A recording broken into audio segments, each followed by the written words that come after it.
Hello, I'm here with my monthly look at the previews, the catalog from Diamond Distribution. I think the last 2 times I've done one of these videos, I've said this could be the last one. This could definitely be the last one. We'll see what happens. But for one more month, we'll revel in the glory of print. I would think these 4 will probably still continue. IDW, Image, Marvel, and DC. None of these are particularly tied to Diamond Distribution, but of course the real gold is to be found in the big guy. A lot of junk, a lot of garbage, a lot of stuff that shouldn't be printed, but also a lot of gold. So we'll jump right into it here. First off, from DC. Set up my little sheet here so I can see what I'm doing. Alright, from DC. Usually with DC and Marvel, I'm only concerned with the collected editions. So what do we have here? Another one of these large Treasury editions is being reprinted. Superman versus Shazam. I haven't bought any of these new editions. I'm always tempted by them. Just like I was always tempted by the Treasury editions whenever I would come across them. Not a lot of great stuff, to be totally honest, but they are pretty cool looking. And at $14.99, I actually feel like a pretty decent deal compared to a regular comic. What else here? Superman Birthright in these compact editions. Get a little closer here. These are the $9.99 manga size digests. I don't know if I've read this story or not. I don't think I have actually, but I figured I'd point out because it's by Mark Waid, a superhero writer I actually enjoy, and $10. That's not too bad. In the omnibus formats, never my favorite, but a really good way to get a bunch of comics in one place. John Constantine Hellblazer by Jamie Delano, Omnibus Volume 2. I don't think I mentioned Volume 1. I don't remember seeing it, but here's Volume 2. This collects 23 through 40 and The Horrorist, number 1 and 2, and some other stuff as well. Anyway, they collected Hellblazer, the entire series, in 20-something trades. But some of those are out of print and go for a lot of money now. This is a title that was pretty much always readable and entertaining. But I would say the first few years are the best. Jamie Delano and then Garth Ennis, I think easily the best Garth Ennis stuff I've ever read. So anyway, I could see the first few omnibuses, omnibuy, being worth your time. This I don't think is worth your time, but I thought I would mention it. Absolute Wildcats. So Jim Lee's Wildcats in an Absolute edition. $125 for what amounts to just a big-ass hardcover. Collects a whole bunch of Wildcats comics, most of which I'm sure is, complete dog shit, to be honest.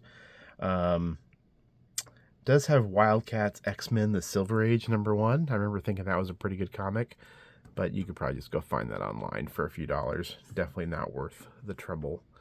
And flipping to something, once again, on the opposite end of the quality spectrum, Shade the Changing Man by Peter Milligan and Chris Bachalo, Omnibus Volume 1.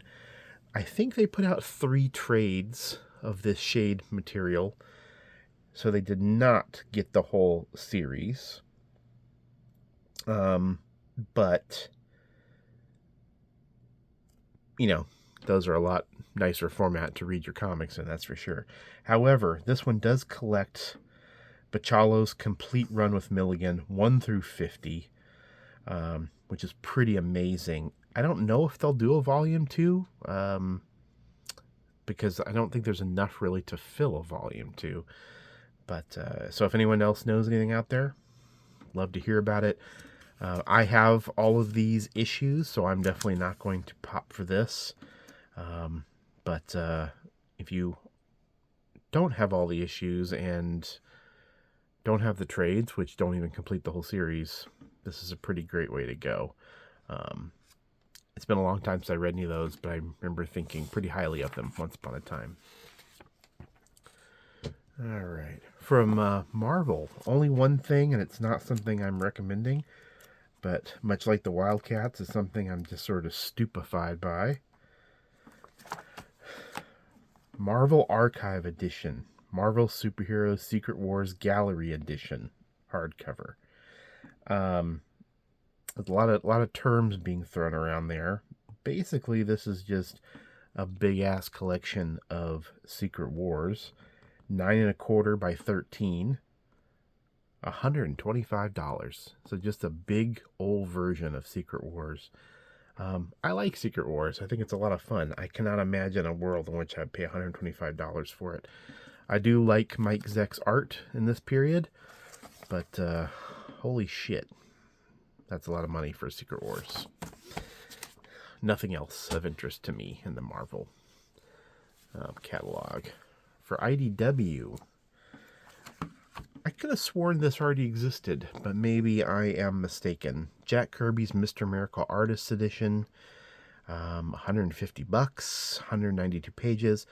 It does have issues 2 through 3 and 5 through 9 complete, as long as the Galleria covers. Yeah, great Kirby material, lots of fun. I have a couple of Kirby Artist Editions, and not surprisingly, they're beautiful.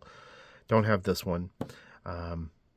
But yeah, I thought this one already existed, and maybe it does, and they're just passing it off. This is a new edition or something. But either way, always worth mentioning Kirby.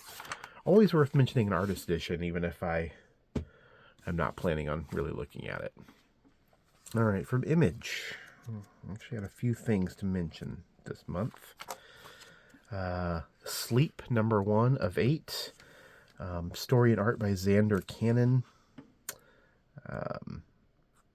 He worked on Top 10 with Alan Moore and Gene Ha. He put out a graphic novel called Heck.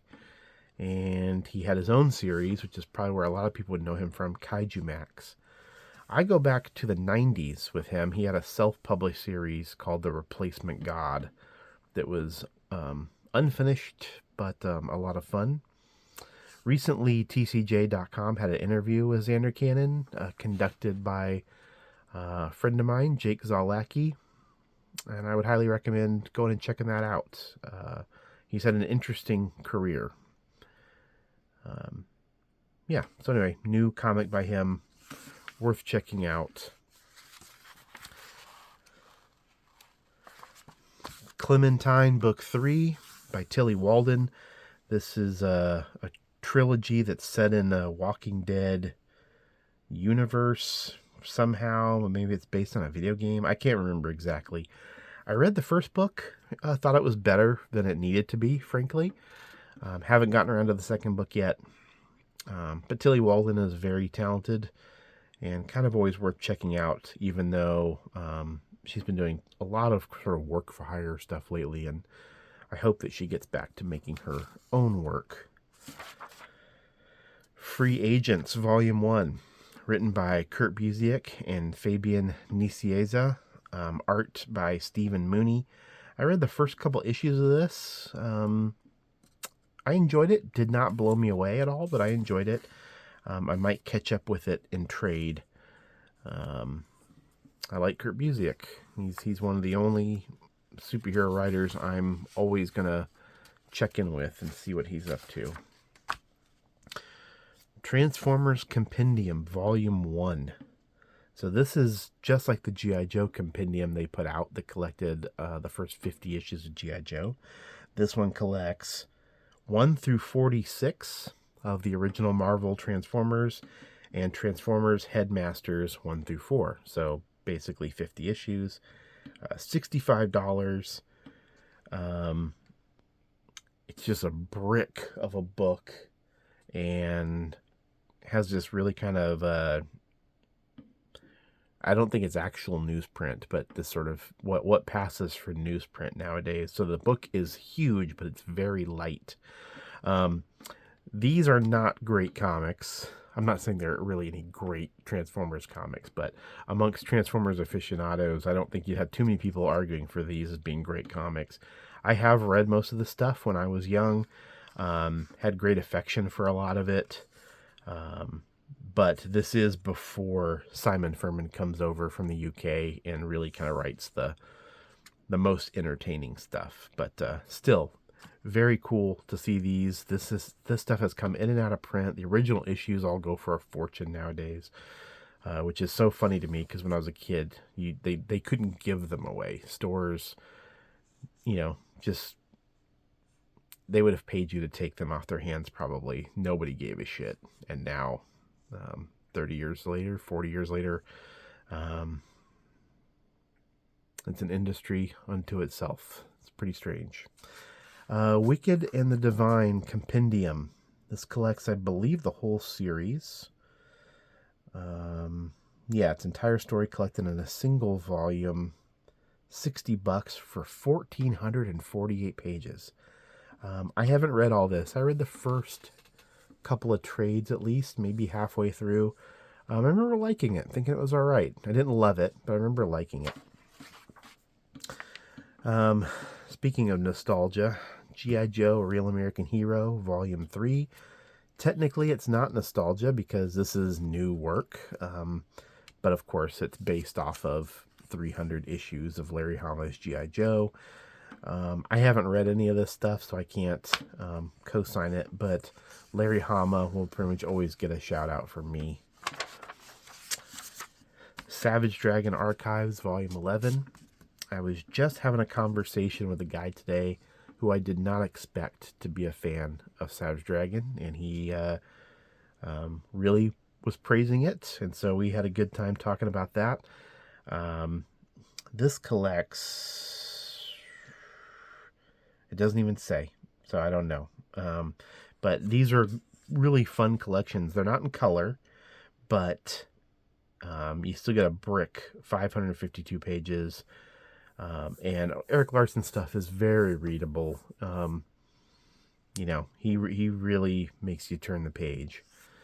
And once again, from the Nostalgia Factory, Transformers Volume 3. This is from the Daniel Warren Johnson. I believe he banged out a couple Eisners this year or last year. I haven't read any of this stuff, so I can't sign off on it. I'm not a huge Daniel Warren Johnson guy, but he does seem to approach things with enthusiasm, and I respect that. All right, getting into the main catalog. That's the most Image stuff I've talked about in a very long time. All right, so into the catalog. Quite a bit in before I found something of interest to me. From Dark Horse, 10,000 Ink Stains, a Memoir. This is by Jeff Lemire. It's a hardcover memoir collection showcasing the work of Lemire. Lemire takes the reader book by book, writing essays about the making of each project, showcasing artwork from all of them, details about his personal life during the creation of each book, and sharing some never-before-seen process material. This isn't something I'm particularly interested in, but I know there's a lot of Lemire nuts out there. I like some of Lemire's stuff for sure, but I probably wouldn't go for this. I do, however, think this is a cool project, and I would love to see more cartoonists have something like this. So who knows? Maybe if it's successful, it will lead to more people putting out process books of their own. I think that would be pretty cool. All right, from Alien Books. Gangrene. This is another one-shot by Juan Jimenez. probably 48 pages or so, 56. So it's basically a European album. It is a sci-fi classic published for the first time in English. Written by Carlos Trio, I think is how you say his name. Anyway, I'm, interested in these for sure because they are standalone, and Jimenez's art is always fantastic, but don't know anything about it, so I can't comment on its quality. All right. This next thing is from AWA, which I wasn't even sure they were still publishing. And this doesn't look like something I'd be interested in, but I'm going to point it out because it's illustrated by Tim Bradstreet. Now, it looks like this may be kind of a illustrated book, not a comic, and therefore not really of much interest to me. But Tim Bradstreet is pretty fucking great, and you just never see his name anymore. So, thought it was worth a mention just for that. Sometimes these guys just pop up out of nowhere. Much like AWA, which I wasn't even sure they were still going. From Drawn and Quarterly, Cornelius, The Merry Life of a Wretched Dog, by Mark Torices. I have no idea how to say his name. My apologies. I don't know anything about this book, but this cover looks very familiar to me. And for the life of me, I couldn't tell you where I've seen it. But anyway, because it seemed familiar to me is why I'm mentioning it. I do think it's a great cover on top of it. It's described as horrifying and hilarious. You just can't look away. So anyway, who knows? It's a big book, 7x10, 384 pages, $40. But that was worth mentioning. From our friends at Fantagraphics. The Comics Journal, number 311. This one features a big conversation between Kate Beaton and Sarah Glidden. Kate Beaton, most known nowadays for her graphic novel Ducks. Anyway, yeah, it's a new issue of the Journal. What more can you say? I feel like the readership dwindles and dwindles, but it's these issues are fantastic. They're loaded with good material, and I really wish more people were paying attention to it. If your library carries it, please check out these issues of the Journal. And if you feel like ordering one, please do that too. You don't know how much longer we're going to have this sort of stuff, so enjoy them while you can. These don't have the urgency of the old magazine version of the Journal, but they still have tons of great interviews and great writing. And I'd like people to appreciate it while it's still around. Here's a graphic novel, Raging Clouds by Yudori. I have read this. I read it in a digital form, and I really enjoyed it. I didn't know anything about it. I didn't know anything about, I don't know who Yudori is. It looks like it's a Korean comics artist, Yudori. The comic, though, was about a proper Dutch woman and a slave mistress who dream of escaping the world ruled by men. Anyway, I wouldn't, I don't want to oversell it, say it's a masterpiece, but I did quite enjoy it. Has some great artwork. I love this cover. So definitely worth checking out. This one I will recommend without reservation. Night Drive by Richard Sala. This is Richard Sala's first comic from 1984. There were, I think, 500 of them printed. It's been out of print for 40 years, and almost impossible to find, really. And it's just a real joy that this thing has been reprinted. It's designed by Richard Sala's close friend, Daniel Clowes. Has some great extras in there as well. Anyway, highly recommend it. It's not as sophisticated as later Sala, but still very enjoyable. And if you have any memory of watching Invisible Hands on the Liquid Television, then this might be right up your alley. Arsene Schrouwen by Olivier Schrouwen, one of the best living cartoonists. This is a reprint. It was originally in hardcover. This is now the softcover version. Gets my highest recommendation. Everything by Schrouwen does, but I have read this book. It's a great book. Highly recommended it.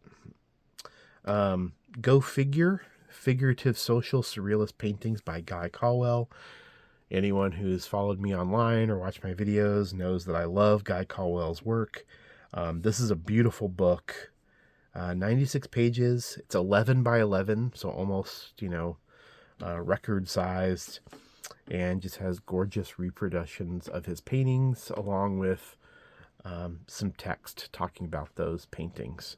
If it doesn't sound like it's up your alley, it probably is not. But if you like Guy Caldwell's artwork, I think you'll find a lot in this book to enjoy. He has not ever really had a great sort of retrospective tome of his paintings, and certainly not as nicely produced as this one is. Evergreen Review, Dispatches from the Literary Underground, Covers and Essays, 1957 to 1973, edited by Pat Thomas. This is not a comic. This is a sort of, I believe, a best of what's described here as the magazine of the Beat Generation. Pat Thomas has edited a couple books for Fantagraphics before, generally music-related stuff. So anyway, very curious. I haven't seen anything from this book yet, but I'm very much looking forward to seeing what it contains. Work by contributors like Allen Ginsberg, William Burroughs, Eldridge Cleaver, Tim Leary, Dennis Hopper, Jean Genet, Jerry Rubin, Germaine Greer. So lots of counterculture names of the time. Also from Fantagraphics Underground, Buzz Sawyer Volume 5, Island of the Lotus Eaters. Amazing that they're putting out another Buzz Sawyer book by Roy Crane. It's got to be tough sledding getting this stuff in front of readers. But beautiful, beautiful work. And, kudos to them for getting this stuff out there. Frankly, not everything is peanuts, some stuff is a harder sell. From Floating World, Magic Lantern one-shot, written by Jinx. I don't know who that is, but the art is by Shaky Kane. A lot of people love Shaky Kane, so I'll mention him. I don't know how I would describe him. Sort of a Kirby meets Jeff Darrow meets Bob Burden's Flaming Carrot, Anyway, he has a style all his own, I guess, even though I'm comparing him to a bunch of people. But, this is just a little one-shot. It's $5. Floating World continues to put out interesting work. From Hogan's Alley, number 24. A long-running magazine. I'm trying to remember the name of the editor. It's like Tom Higgintes, I think, if I'm pronouncing that correctly. A guy who used to work on the Comics Journal many, many years ago. And he's been putting out Hogan's Alley for a long time. These are great magazines, full of comics history. And, like I said about the Journal, we should try to appreciate this stuff as much as we can. It's really thankless work, a lot of times, putting this stuff out.